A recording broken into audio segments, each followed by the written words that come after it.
you just need to cut yourself off at the knees and stop the nonsense. I mean, what's wrong with you? And he's holding up the mirror figuratively at me like, ma'am, this is you. Yeah. You're giving me this energy, which is why I'm mirroring it back. So when I sense that, I'm able to check myself and now literally just say, stop it or get it together. You got to learn to become a better listener. And I goes like, listener? I thought I'm a very good listener. And then he said, yeah, that's exactly what I'm talking about. meaning that I was actually like immediately became very defensive when he said like, you can improve on your listening skills, right? So like self-care and self-love is selfish if you're doing it right. It's Yes. supposed to be. See, wait a minute. The world that I'm creating, is this really what I want? If not, I need room so I can hear myself. You were talking about listening earlier. I need to be able to hear what's going on inside my being. It's not nice, you're selfish. But if they do the same thing to your house, you fight with that person and say like, pick it up and get out of my house. But you don't say that when somebody is having that conversation with you. Riza, you hit so many amazing points in that one example. So I hope the person you gave credit to really did say that. But it's you gave so many points. So first, if you allow me, I would like to encourage everyone listening to not be nice. Nice is superficial. It's what we do with strangers, right? You're walking down the street, you see someone who's homeless, you nicely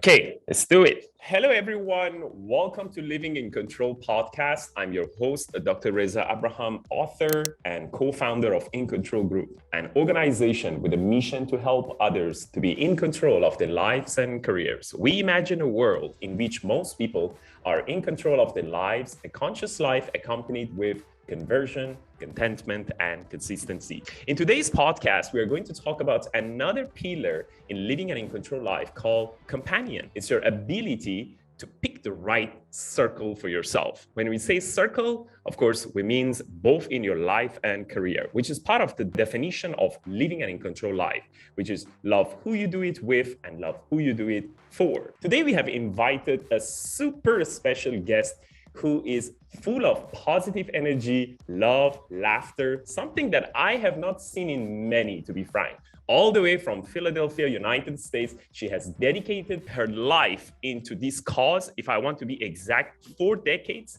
to inspire, equip, and empower others to increase 360-degree love across all key relationships that we have in both of our life and career. She's here with us to guide us and create a lot of joy to achieve a whole success in our life and career. She's also an international best-selling author of the book called Selfish, a permission to pause, lead, love, and laugh your way to joy, and the #1 bestseller in balance and relationship advisor in the world. So let's welcome a dear friend of mine, Naketa Thigpen. Hi, Naketa.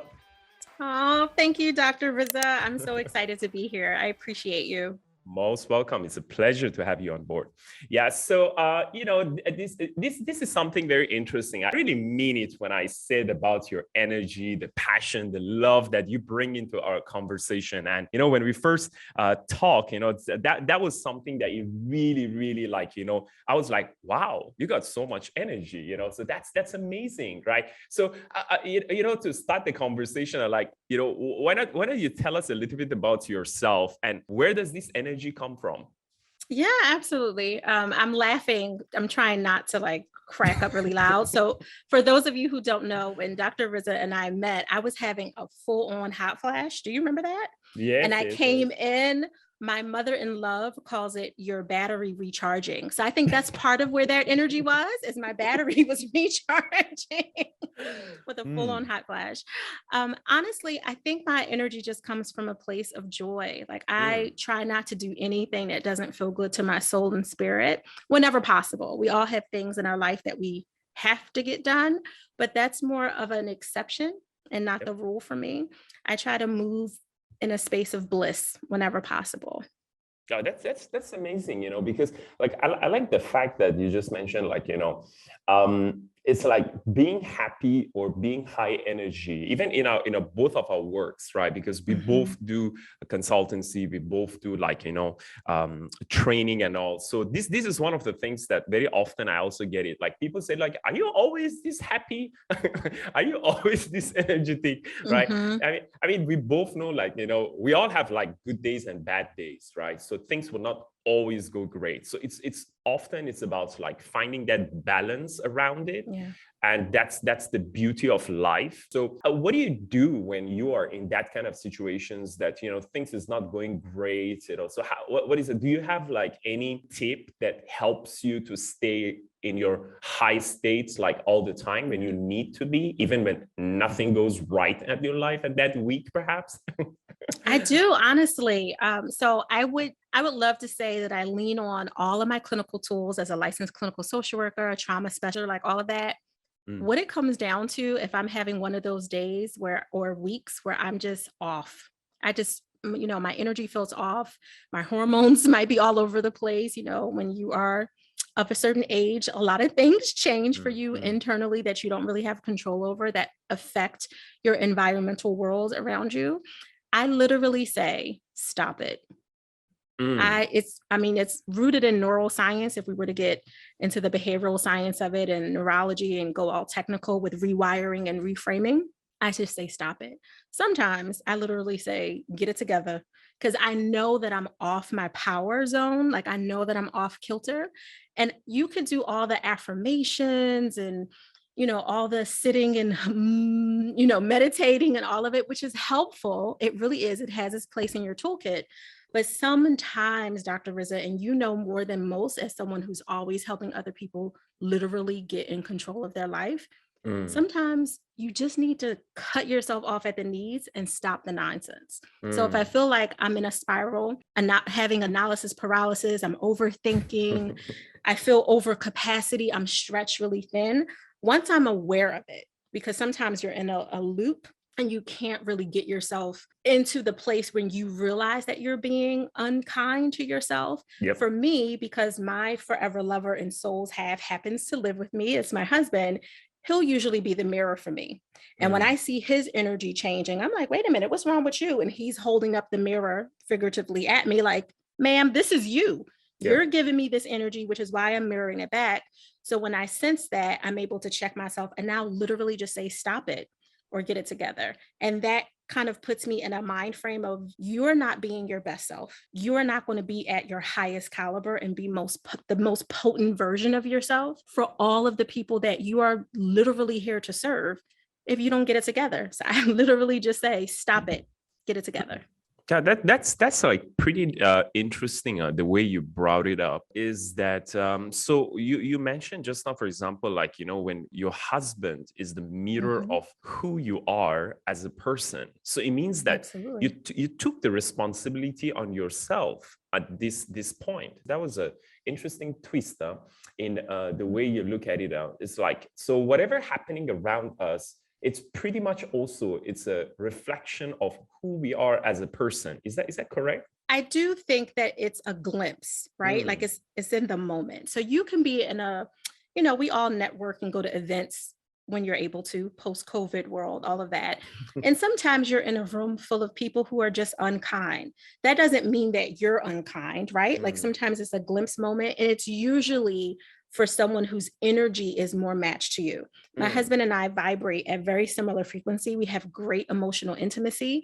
So which is literally just you understanding each other's wavelength. That's all it is in fancy terms. When I'm noticing that he was jovial, he's never really jovial. He's a creative, right? Creatives are never really jovial, but his version of jovial, if that's how he started, and then at some point during the day, I noticed that he shifts.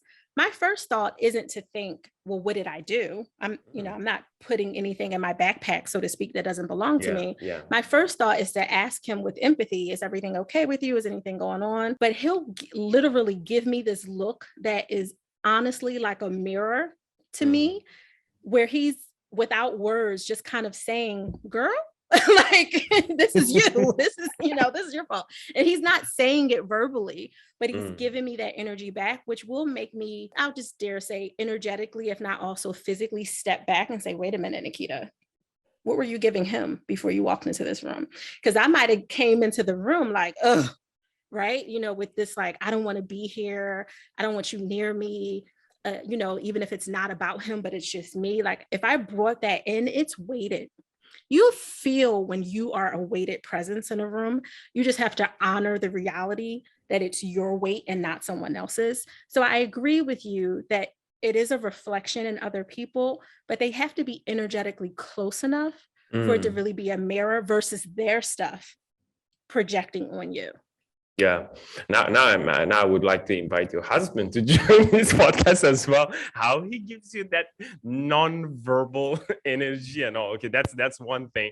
That one, perhaps we will talk about it later. But how did you come to that realization? I mean, like most people, they always would like to say, like, no, it's the other party's things, right? So how did you come to that reflection and realizations that, hey, I gotta do something about myself? Like, what was the process? Because sometimes people, they say, like, I don't think that is my fault. I think it's the other party's mistake. Like, how do you turn on that self-realization for people? Like, what's the process look like? Honestly, and you kind of hit it with a quotation around it. The self-realization is in the self-awareness, and people have to be willing and ready to be self-aware. Like, a lot of people will say out of their mouths, oh, I'm totally willing to acknowledge when I'm wrong. I don't have any problem apologizing. Okay. But does your apology sound like, I'm sorry if you felt that way. I'm sorry if you thought that I You're made putting you it feel on the other person. Yeah. Right. And a lot of us do that because we're not willing to physically take that mirror and look at ourselves and do the work. So this is decades of self-development and growth. For my clients, what I'm able to do is create a safe space for them first and foremost. There's no judgment.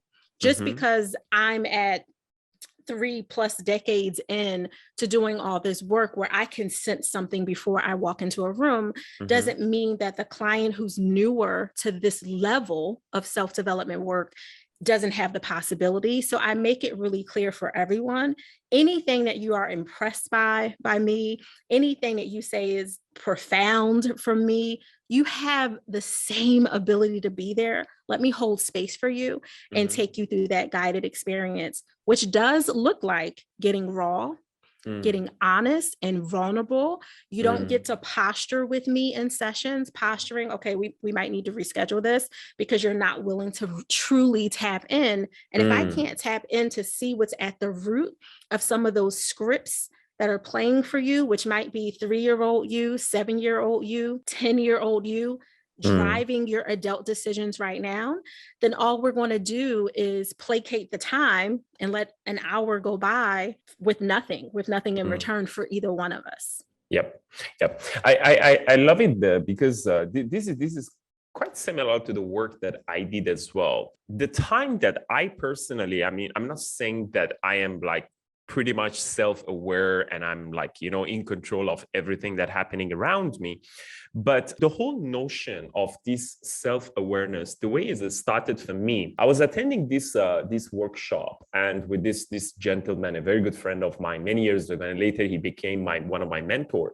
So we were going through this concept that I'm sure you're familiar with called Johari Windows, right? So that the things that you see about yourself, others don't see, you don't see, others see, you don't see, and then others see, you also see.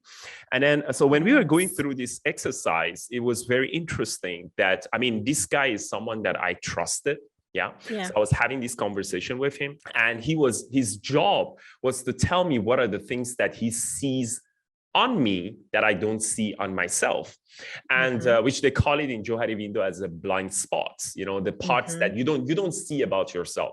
And I like the way you put it is like by creating that the safe space, that the person actually can open up and talk about it. And there are certain things that sometimes people, they just don't see in themselves. They think that they are pretty good at something, but then like I can tell you one example. I was having this conversation and I asked him like, so what can I do to improve myself? And then he said like, you got to learn to become a better listener. And I goes like, listener? I thought I'm a very good listener. And then he said, yeah, that's exactly what I'm talking about. meaning that I was actually like immediately became very defensive when he said like, you can improve on your listening skills, right? And that was like a moment that I was like, okay, all right, so it means that sometimes we don't really look at ourselves. We don't see ourselves. We don't have that level of awareness.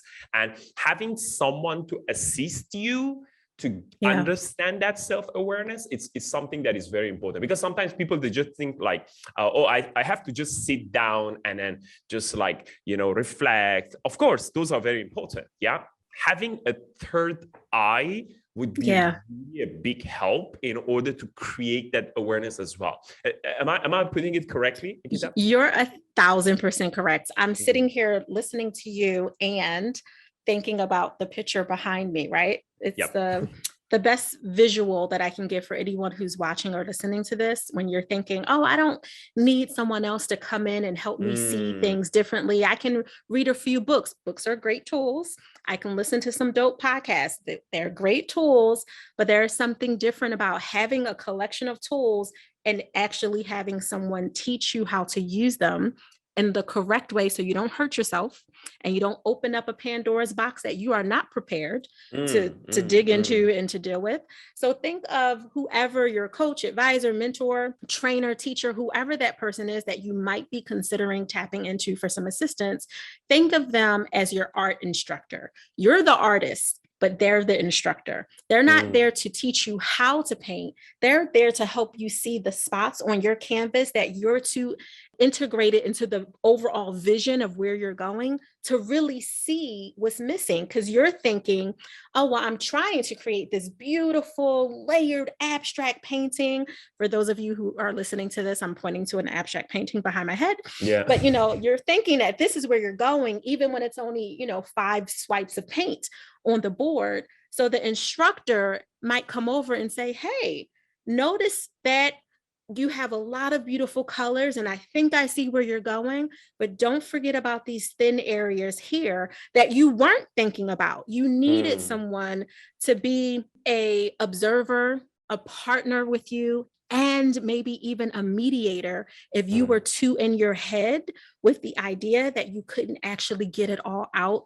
and put it into action. I hope that makes sense. Yeah. It makes a lot of sense. Yeah. I think another analogy that I often use is the analogy that you normally for professional athletes, right? When they want to perfect their art. So what they do is that, like, for example, the analogy is like those divers, when they go and then they go on this, like, the board that is like going up and down, and then they flip, jump, and they go like to that turn and twist and all. So often they don't see themselves. They don't see themselves when they are performing.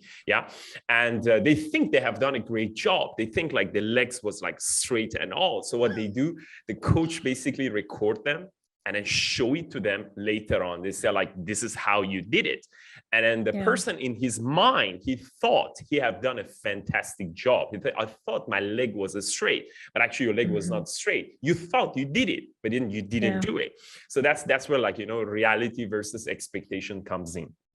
So I want to talk to you about this. When I was going through your book and the stuff that you have put out, you name your book Selfish.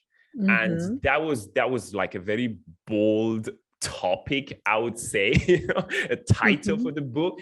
And when I was looking at the work that you have done, I personally, I noticed 3 main aspects that I would like to talk to you about it, and I want to bring our audience through it.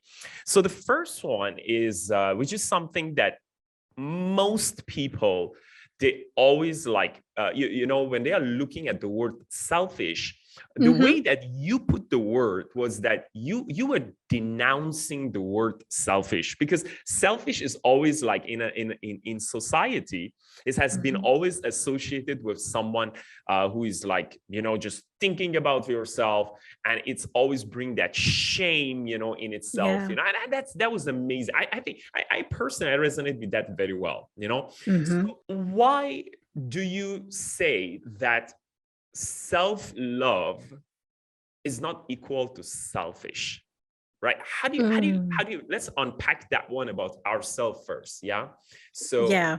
let's take it from there first before we go to the people around us. Oh, this is so juicy. Thank you for this opportunity, Reza, literally. Sure. Okay. So, given a little context for everyone who's stuck in the narrative, which there's no judgment about it, I get it. I was too.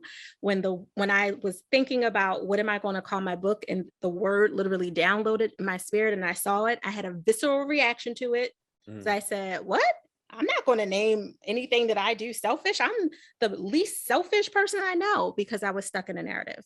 So, for all of our nerds that are listening, I'm a nerd for life too. So don't take it as anything other than a compliment. The word selfish was written in the early 1600s ish, depending on whether you're, you know, translating the Greek or the Hebrew.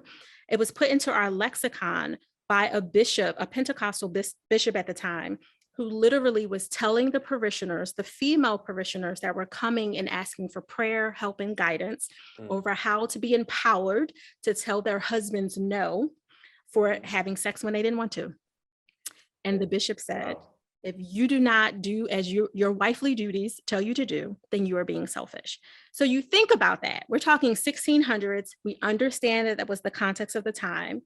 You were chattel, right? Women were chattel. They were property. If you were not pushing a baby out of your vagina or in the middle of having like a menses cycle, you were supposed to physically do whatever it was your husband told you to do.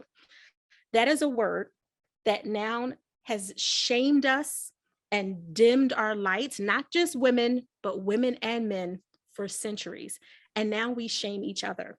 Wow. As soon as someone creates a boundary and says, you know what, I have these major projects to do. The toddlers had me up all night. I don't know, maybe I just don't feel like doing all the things today. I'm going to sit home, recharge, get myself in a great spirit of alignment with who I am. The person whose party you didn't show up to, even with giving notice and calling and doing all the things you're supposed to do in integrity, they will call you selfish because they're stuck in a narrative. I feel like self-care and self-love is selfish if you're doing it right. It's supposed to be, because I redefined the word, because that egotistical version of the definition that exists in the Webster dictionary does not rule me. I redefined it as a personal, intimate gift to create your joy. When you are intentionally selfish, you're not doing it to belittle people, to just throw out the word no, to make other people feel bad. You are specifically doing it so you can refuel and recharge and make room for those quantum leaps towards those hidden dreams that you normally would be too exhausted to even dream of, and you can make them into a tangible reality. But you have to be intentional. You have to be doing it for the purpose of, you know, I'll just say a little cliche statement of filling all the way up so that you can pour out from your overflow. I know it's a little cliche because, you know, we hear put the mask on. All those things are said over and over again, but it's the truth. You can't help anyone from a space of true integrity and honor without resenting them if you don't have anything to give. And sometimes the only way to get it is to create space for yourself. Yeah, and this is something that, you know, for our audience here is like, because we have like both, so it's not only for ladies, it's also for guys as well. Is that correct? Yeah. I mean, I love, it's like we don't want to make it like, you know, it's only happening for ladies. It's also for guys as well. It's like sometimes you just feel you want to have your time. But I like the sentence. I want to get that sentence right one more time. That just now you said you're having a personal, intimate, what was the word? To create joy? You just sentence, it's It's a word and it's an acronym, and I can expound on it if you allow me. So the Yes, yes. definition is a personal, intimate gift to Gift. create your joy. And gift Nice. is GIFT for anyone Yes. who's listening and knows Yeah. that I talk a little funny. Yeah. So gift is an acronym, and it's also a tool if Mm-hmm. you use it correctly. Mm-hmm. The G stands for gratitude. Mm-hmm. We honor being grateful. We want you to lead from a space of gratefulness, but we don't Mm-hmm. want you to hide behind being grateful. A lot of humans hide behind that as justification for not going after more of what they want. Oh, I'm so Oh, that's grateful. How nice. dare, right? You know, like, how dare I Yes. want more? Who do I Yeah. think I am? You were Yeah. created to be amazing. That's So, who you are, right? And normal isn't necessary unless you aspire to be normal. So, sure. being mindful to be grateful for the opportunity of limitless possibilities is really what the G is, and not hiding behind that to keep yourself small. The I in gift is to imagine some of those possibilities. What do you really Okay. want to do? What do you want to create? Who do you want to be when you grow up? I don't care if you're 70 years old. You still got breath in your body. There's still an opportunity for you to do something next level. And that could Sure. be as small as going outside and taking your shoes off and walking through the grass and feeling the earth for the first time because you were always so insecure about touching dirt, or whatever the case may be. My clinical hat's kind of coming on a little bit with phobias and all the things. So Yeah. it's really just a matter of what you want, but you have to allow yourself to dream. Many of us did not allow ourselves to dream because we were so deep into survival. Yeah. Everything was just getting from one to the next. Even if you got an award, if you got I don't know, $50,000 promotion, it was like, yay, me. Okay, great. Next problem, next issue, next challenge. Or sometimes the imposter syndrome, right? Like, oh, I don't even know why they pointed me out for that career Agree. promotion or whatever the case is. So just imagining, what would life be if you took your own limits off and you broke your own box? What are the possibilities? Yep. The F is the work. It's not the F you probably want to hear. The F is forgiveness. We have to forgive ourselves. Many of us, depending on whether you were raised in certain religions or communities and cultures, most of us are taught, forgive other people. Don't hold on to that. If you're angry, then that person owns you. We're taught some of those mantras and semblances, but no one is really reminding you that's only half the battle. Yes, you should forgive other people. Yes, you should let that go so they don't own you. But how about the box that you've created inside yourself when you blamed yourself for allowing whatever it was they did to happen? Yep. Where's the forgiveness and the kindness for you? That frees you when you can truly forgive yourself. Sure. And the T is take action. What's the one thing you need to do to move towards that I, whatever it was you were imagining? So if you said, you know what, my one day, someday goal is to be a secret philanthropist, the person that pops up libraries and all kinds of stuff in names of historical figures, so no one knows that it was me who did it. If that's your one day, someday, your goal, then what's the first step you need to take to get there? Well, let's look at our calendar. We can start there. Yeah. How much crap is on your schedule? Filler, busy work, people that you do not want to connect to. You already know it's a waste of time. Yep. But you said, oh, I got to have 7 meetings a day in order to, hit my goals, or, it's just something that has to be done. How about we look at that, be in integrity, email people, be polite, make it clear.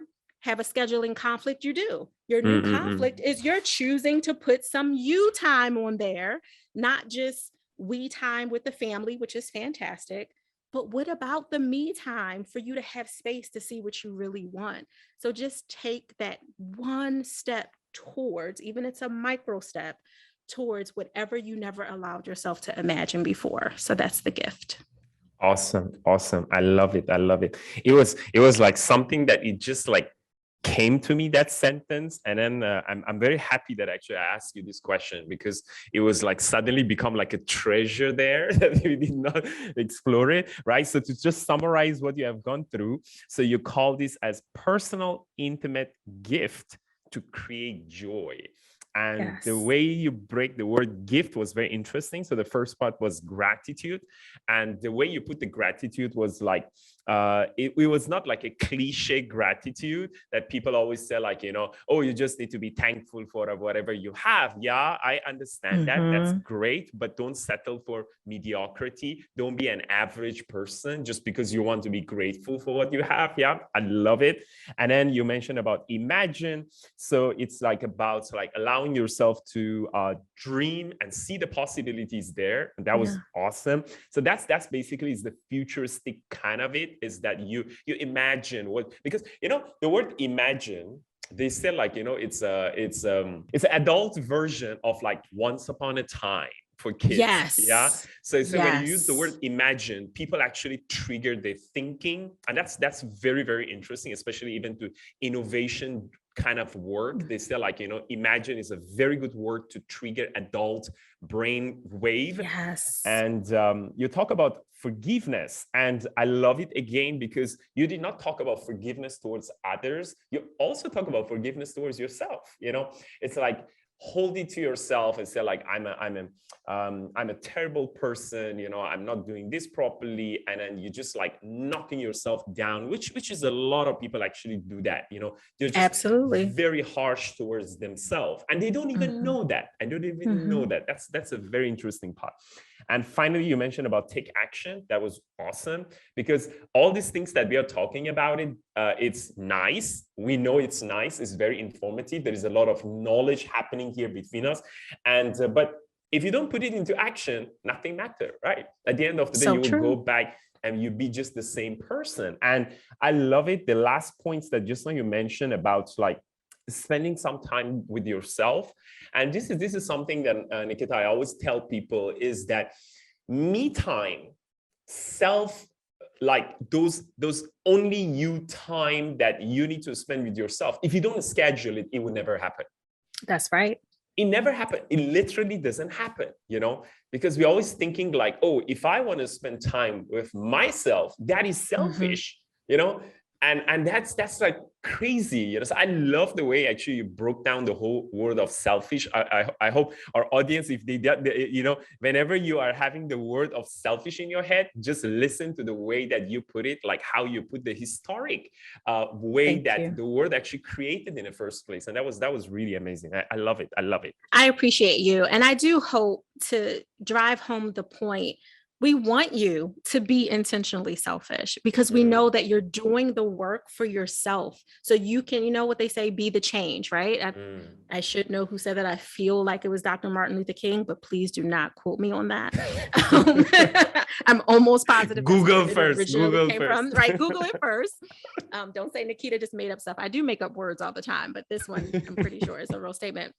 But you know, we're always saying, you know, be the change you want to see in the world. You can't be anything more than you already are for other people's expectations of you if you're not willing to pause and slow down so you can see, wait a minute, the world that I'm creating, is this really what I want? If not, I need room so I can hear myself. You were talking about listening earlier.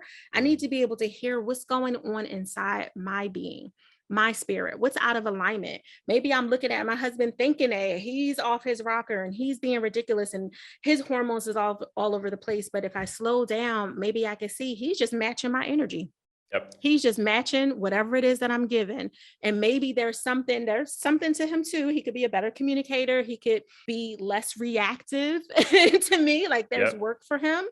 But maybe I can have some space and say, oh, wait, you know, I didn't say anything unkind out my mouth, but my face said everything, right? You know, and sometimes we'll think that because I didn't cuss or fuss or hit or throw or do something that the world would say is not great, doesn't mean that you're not doing something that your partner, your lover, your colleague, your direct employee, your child didn't pick up that energy and was like, something's wrong with mom. Something is wrong with dad. I don't like this. They might not have been able to verbalize what it was that was off. So you're seeing the tantrums. You're seeing the employees not want to be there. You're seeing the leader who just comes in and is very transactional with you, who isn't coaching you, who isn't guiding you and rolling up the sleeves because they don't want to be in your energy. So own your part too, which goes back to what we were talking about earlier, that self-awareness. Own your part. Everything is not your fault. That's not what we're saying at all. But own your part so you can effectively change what needs to be changed and then let those other ripples happen. Awesome. You're taking responsibility for your side. Yeah. So this is the first part of this whole conversations that I wanted to have with you. Now let's move to the second part of it. The second part of this whole journey when I was going through your stuff was that the idea of like, so all of us, we are very ambitious people. Okay. And we don't want to simply talk to people who are lazy. I personally, I have no patience for people who are lazy. They just want to be an average person. So obviously we are not talking about average people here. In the ambitious community, the people who are like, they have a lot of things they want to achieve in their life and so on, who wears like too many hats, they're doing so many things and they are just like extending themselves and they want to achieve so many things in their life. Okay. But at point, we feel very underappreciated towards like the people that we do the work with. Yeah. So first, let's talk about like, our colleagues, our team members. Yeah. So meaning that let's look at it like this whole notion from the work perspective. Yeah. So sometimes I had this problem as well. I personally felt this in my life that I do a lot of the work. I will say yes to a lot of things because I feel if I say no, it's selfish. And I owe it to my team. I owe it to the people that I do the work with, right? But then in your book, you put this as, no, that's not really the way that it's supposed to be think, yeah? So how do you help someone? How do you guide someone like me who has that problem like all the time? I feel it's selfish if I say no to them, yeah? Especially the people that I do the work with. Okay. So how do you break this down? Nah, I love this. You're a representative of lots of the power couples that I work with because they're all ambitious and they're used to spinning plates and managing a lot and they're really good. In fact, they're great at what they do, but the gaps that come up are similar to that same reason. They say they give a lot of yeses, but it's not necessarily the yes that they've been waiting for. So I always encourage them to make room for the opportunity of a no. Look for a no, listen for a no. And they're like, what do you mean? The next time you're speaking, you're doing a consultation, and I'm not talking about contracts that you already have. You have to stay in integrity, right? So we're not talking about active work that has already had a statement of work in agreement. It's signed on a dotted line. We promised that we would do these 12 things. Hold that. It doesn't matter that you're changing programs. But for the newer people that are coming in that want to interview you, that want to have tea with you, that want to take you out for lunch, that want to, I hate this term with a passion, that want to pick your brain. I hate that term so much for so many reasons because it's aggressive. You want to pick my brain. What part of comfortable is that for me to spend a half an hour or an hour letting you pick, I don't know, $2 million worth of information when I think of all my degrees, certifications, pain, experience, failures, lessons learned, and you want that over a cup of coffee and a sandwich? I don't think so, right? Like that's, sorry, I got on my soapbox. Let me pull it back. Okay. When you're listening to these people, you're listening with compassion always. And when you're looking at your schedule, you have to look at who are the people, the places, the things that, and I'm just picking on your calendar because it's the easiest thing to look at. When you're looking at that, what's on there that if you were told you have 8 to 12 hours left to live, Mhm. This is all you have. It's, I don't know, 10 o'clock in the morning for you almost. And by midnight, that'll be your last hour. What's on your calendar that you would take off immediately? What's out of alignment with your last hours, your most precious moments? Now, obviously, when you have family, you're like, oh, I'm taking everything off, right? I want all my time for my family. Yeah. But that's not realistic for most ambitious people. Most ambitious people are like, well, I gotta finalize that document. I gotta get my will and testament in. There's paperwork, there's projects, there's things. But when you really look at the conversations, the opportunities that exist for you that you don't have to take, but you've taken merely because you feel like you needed to say yes. But if your hours were diminished and you knew it, you had the clairvoyant foresight to see, I don't have that much time here. And I'm being very cruel by looking at it like a death deadline, but I'm doing that on purpose. I put my clients in that pressure because you're so good at doing all the things that if I don't put a final deadline on, you'll figure out a way to pack everyone in there. But we can't if we pressurize it and put it in a container. You start looking differently. Well, you know what? This person that I went to high school with, that I happened to see when I took my kids to the ballpark, that wanted to have coffee. And I said, yeah, man, sure. They're on my calendar. Do they need to be on my calendar? We could have had a 5-minute conversation at the ballpark and left it right there. I don't need to make extra space. I don't owe you my time. You need to be available, but not necessarily accessible for all the things. Because here's what happens. When we fill up our calendar, and again, I'm just picking on calendar as a tangible example of this, what we're talking about. If we fill up our calendar with all these yeses and all these things, well, what happens when Good Morning America calls and they say they need you today or, in that same timeline? Oh, you're going to move somebody off your schedule, aren't you? Oh, yeah. I don't know, the Lali Dama calls you and says, I need you for your advice to help us with, people in a village, because we need to learn more from the paradigm and the systemic approaches and, living in control book that we absolutely love, but we need you and we need you to fly out and be here. That you're going to call your assistant and be like, move it, change it. I don't know what you got to say, but you need to do something. You'll do it for what we consider those higher arching things, but we don't put ourselves as a higher arching thing. And that's part of the challenge. Like, when do you get the same energy, focus, attention, honor? And you and I talked about honor and respect, a while back. Yeah. When do you, as the human, when do you get the same treatment that you give to everyone else? You can't do it if you're giving out all the yeses for them and leaving yourself to wonder what life would be if you actually had space for you. That's a huge problem. So I put this in these egregious contexts, and sometimes I make it even more deplorable with accidents and all kinds of things that we do to help them see it. And I allow the clients to start peeling back, looking at week by week, what's on there. When's the last time that you just took off your shoes and wiggled your toes and just felt how your feet feel when you're not scrubbing them or putting on socks and throwing, right? Like when you're not being so transactional with yourself and just enjoying you before you end up in a hospital bed with an IV in your arm. And that's the only time that you get to relax. Who wants that? But that's literally what's going to happen because of stress-induced illnesses and autoimmune and all the things that come from that, if you don't slow down so you can speed up to the right things. So just to summarize what I picked up, what you're sharing is, it's pretty much resonate with me with the way that I think first time I heard this one from Steve Jobs, that he was saying start your day as if like this is the last day of your life. Yeah. How do you manage that day? So that is something very, very interesting.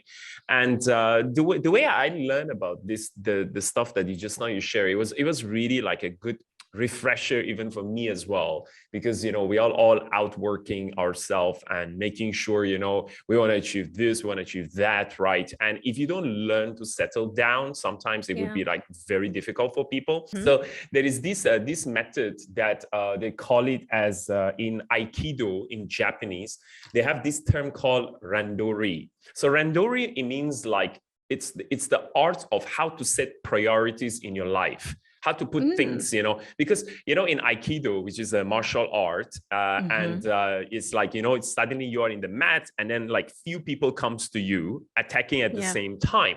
That's exactly like how life is. You know, you start your day and then suddenly you have like 5 or 6 things that needs to happen at the same time. So true. There is a contract to go through. There is a call that you need to make. There is a meeting that you have to attend with the customers. And there is a birthday of my son, which is coming up tomorrow, you know, and then suddenly you start to say, God, I have so much things to do, you know, so which one am I going to deal with first, right? And that is exactly what's happening in randori, that they say like, you know, you got to realize that, hey, I have to learn to prioritize things. Otherwise, I would be always a firefighter, you know, I'm just reacting to different things, yeah? So it all starts with one person realize that which one am I need to do first and which one is the most important things for me to do right now, which it's going to impact and really worth my time. Because like, you know, I love the fact that you said that, you know, suddenly somebody calls you and said, hey, why not we meet up? And then we also don't know, like to say no. I love the way you put it. You are available, but you're not accessible like 100%. all the time. That's something very interesting that resonates with me. You are available, but you're not accessible because you value yourself and your time. So it's not called selfish. It's just like you don't allow anyone or anything to just like come in and pick my brain. See that visceral reaction I have? I felt that, you know, I know that problem very well. And sometimes when you say no, right, you really feel bad. So you're saying like, you know, no, it's not feeling bad.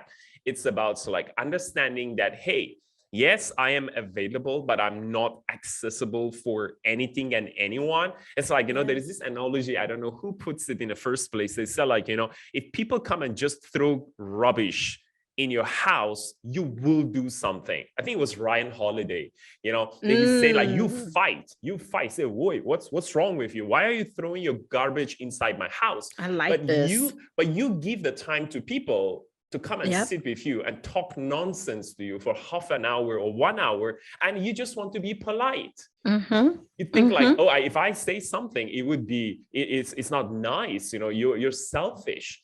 But if they do the same thing to your house, you fight with that person and say like, pick it up and get out of my house. But you don't say that when somebody is having that conversation with you. Riza, you hit so many amazing points in that one example. So I hope the person you gave credit to really did say that. But it's you gave so many points. So first, if you allow me, I would like to encourage everyone listening to not be nice. Nice is superficial. It's what we do with strangers, right? You're walking down the street, you see someone who's homeless, you nicely nod, you smile, you may or may not give something if you have something to give. Maybe you just gave a prayer or a positive thought, you know, a vibration towards that person. That's nice. It's very, you know, skin level. You want to be kind to people who you are inviting into your space, which means you're not necessarily going to get all smiles and ice cream and rainbows from me. You're going to get the truth because hopefully that's what you've been seeking. And when you come into my space, which is sacred and safe and non-judgmental, if you ask me, hey, Naketa, can you read this thing for me and let me know what you think? Be careful what you ask for, because I am going to read it and let you know with love and kindness and complete selfishness, because my time matters, exactly what I think about this. So I'm not wasting your time or mine, to your point about the rubbish. And that happens with the people who we haven't given the full hour to or the half an hour, but they're just calling. I had someone reach out. I haven't talked to this person in, I don't know, 2 or 3 years. It was pre-pandemic, pre. So like 2018, 2019. I hadn't talked to him, met him at a networking event, had a virtual tea or two, maybe because we're local to Philadelphia. And all this time has passed. They sent me an email. I had to respond kindly. They sent me an email the other day and said, "Hey, Naketa, haven't talked to you in a little while. Don't worry. I'm not blaming you. All water under the bridge.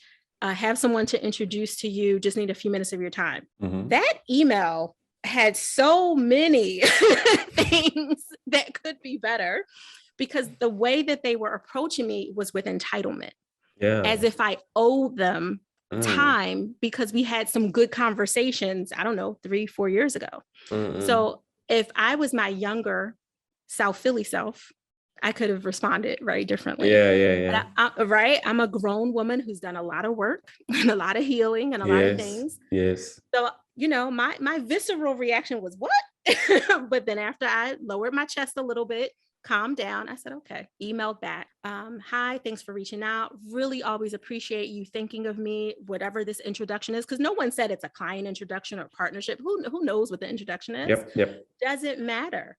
The way you deal with a multi-7-figure, multi-8-figure person is not how you deal with someone that you met on the street. You don't just assume that you have access to Oprah. I'm not saying that I'm Oprah, but I treat myself very much on that regard. I get to choose who I spend time with. I get to choose who bumps up on the ladder, not you.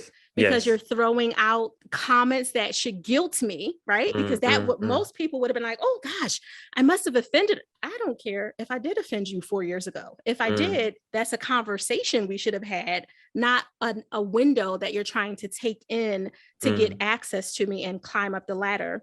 Before someone like my good friend, Dr. Riza, who I like and I look forward to talking to and I want to make space for. It's a different thing. So just knowing that you get to own who comes in to your space. And with the exception of the children who didn't ask to be here, you don't get to own that. They get to dominate everything, right? Especially when they're little, because they just, they have to be cultivated to understand. And the person that you lay down with, they obviously get a lot more access to you than even your siblings who no longer live with you.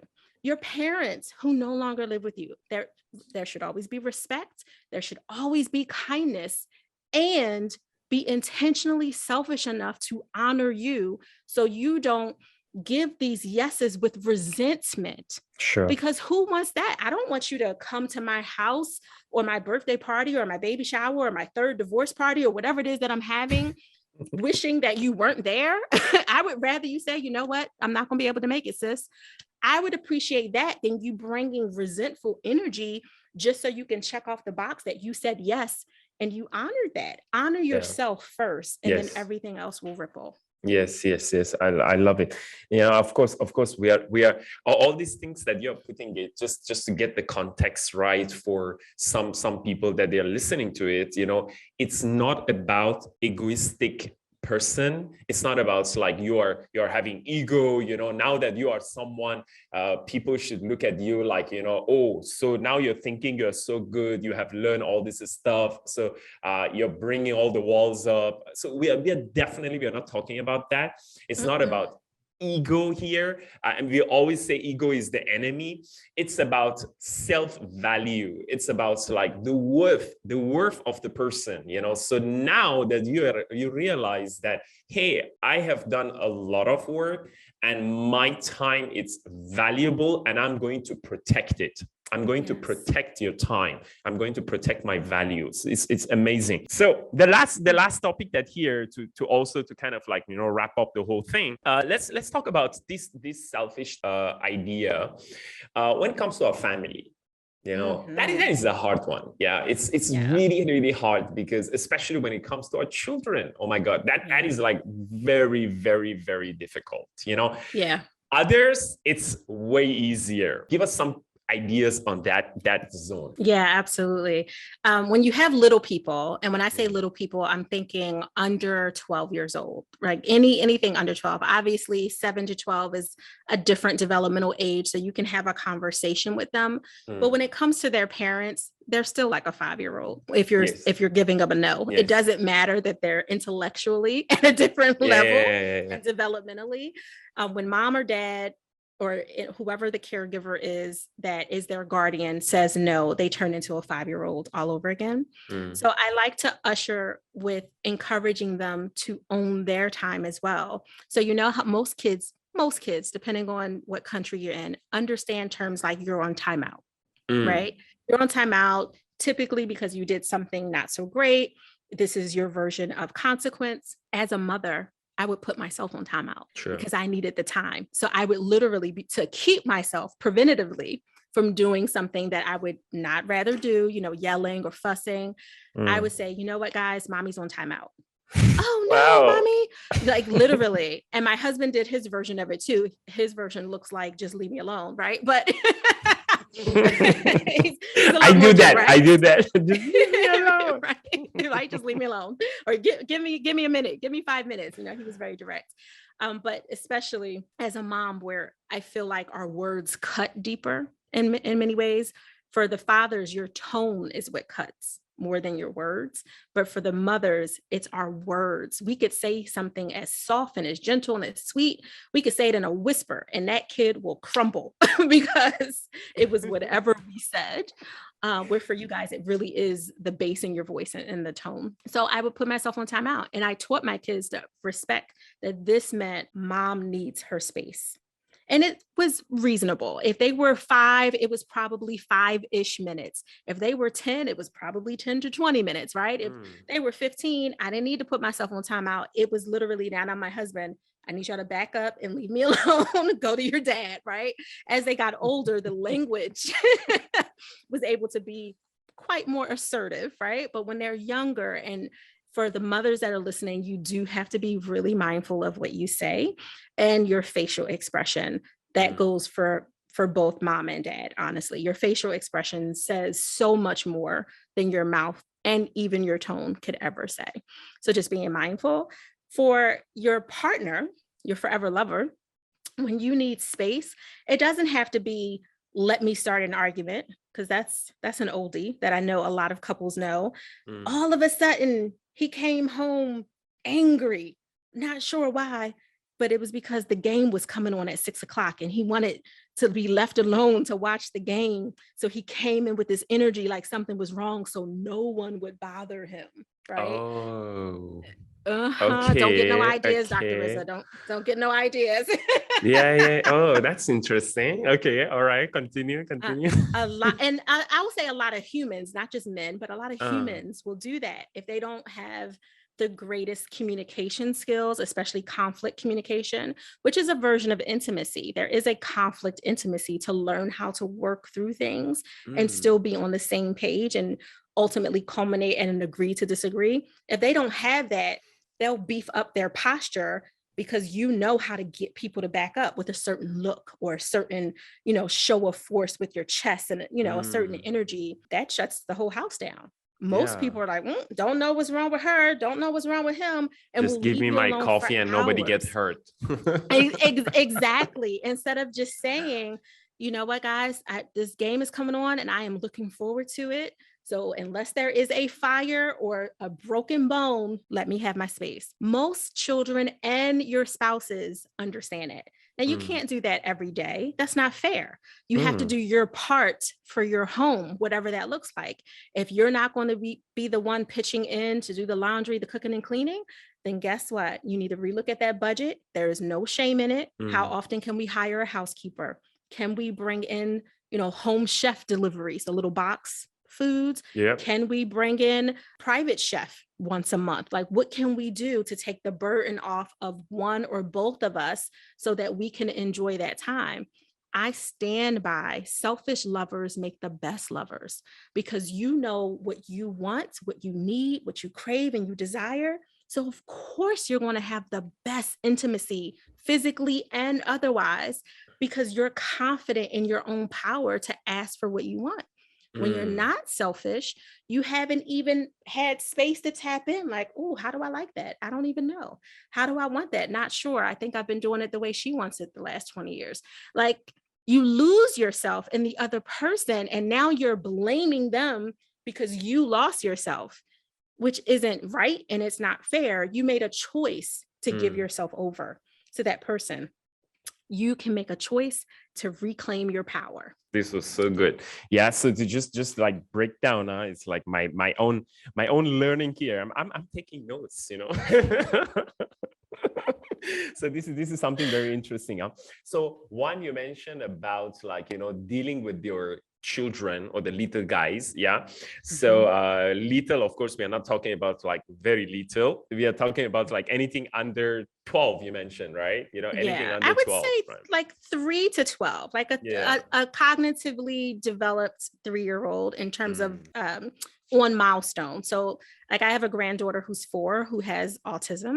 So she's not a traditional 4-year-old. So we have to be mindful, although she has amazing perspective and perception, there are things that we communicate that she doesn't understand the way my 3-year-old nephew would. So I'm saying this in respect to recognizing if there is a neural divergence, be mindful of that regardless of age. Yeah. So it's like the idea that you said, like, you know, you're putting yourself on the timeout, you know, so that's like, or the guy version of it is just like, leave me alone, you know, for a while. I need some time. I really need some time.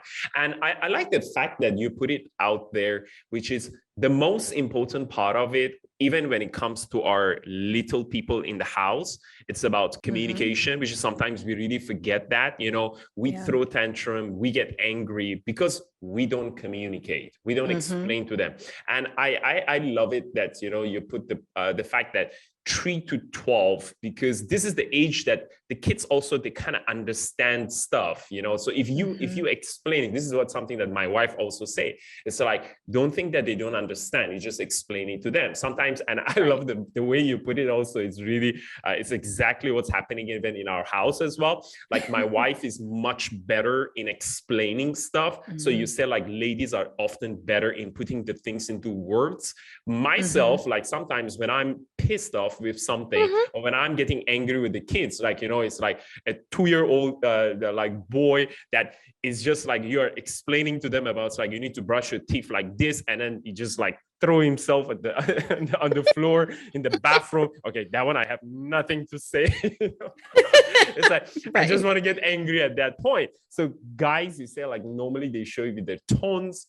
Ladies, they're better in the words. It's exactly true. This is exactly true. Although I'm a communicator, but I think what you mentioned is like really important. That's exactly what's happening even in our household as well. So use the communication rather than using your power to get things done. So that's really important. And the example that you give, like, you know, you go inside the house or you go at the office, you know, and then you kind of like carrying yourself with a lot of like emotions and angers because you want to get something done, and then people would start to feel like, what's wrong with this guy? So it's communication, I think, is the summary of like how to be selfish in your personal life, and in a way that you explain it to people that I need some time out, I need some time with myself, or I want to really do these things. Can you help me out, right? And I think there is one point that I want to add on to our audience, which when you were saying this to me, I don't know which part of it that it just came up in my head as well, which I was watching video by Jordan Peterson, which is one of the guy, and he and his daughter, both of them are like really good stuff they're putting out, you know. So there was this conversation that a lot of parents are feeling that, hey, I have to spend a lot of time with my kids, you know, because you know, you always have that shame that what if my kids grown up and then I kind of feel bad because when they were small, I didn't spend a lot of time with them. And there is a lot of parents that actually they kick themselves down. Simply, they're always like, you know, they have these regrets that I wish I spent a lot of time with my kids when they're growing up and so on. And then you know what they said in the conversation? There was this interview with this gentleman, and then he said something very interesting. He said that, hey, it's not about how much time you have spent with your kids. It's about when you spend time with them, were you happy or you were always angry? Like, oh, I'm with my kids, but I wish I can do my project. I can make more money, you know? So it's not about like the quantity or the amount of time that you have spent with people. It's about the quality. You have spent 10 minutes with them, but you were happy. You were great, you know? And or you spend like 10 hours and you've been grumpy like all the time. It's really, it's always about the quality. So sometimes you just need to communicate it with other people and get some help. Like what you said, get some help. Get a nanny, get a helper or something if you really think that's more important for you to get done at this point. It was amazing. 1,000%. It's like, oh my gosh. When you were talking about the quality of time, which brings me back to the point, you mentioned a couple of things. So I'll just highlight this really, really briefly, because I know we're almost at time. The quality of time is exponentially increased in the richness when you want to be in that moment, right? Versus you thinking about one of those 20 spinning plates or something else that has to get done, or you're almost firefighting whatever the fire is in your head, which means you're ultra focused there and you're not fully present here. Wherever here is. Here might be with your kid, with your forever lover. It might be on this work project or listening to your grandmother at the nursing home, like, right? Wherever here is for that 10, 15, 20 minutes, 2 hours. So in the case of even the accessibility that people feel that is, you know, a version of arrogance. Who do you think you are if you're not accessible to me for 6 to 8 weeks? Like, why is your calendar so full? If you spent any time with me, you no longer question that because I'm fully present. My phone isn't going off. I'm not looking at anything. There's no tabs open. I'm right here with you. The way that I get to be that way is because 10 other people had to be deferred to another time, another place, another space in my life.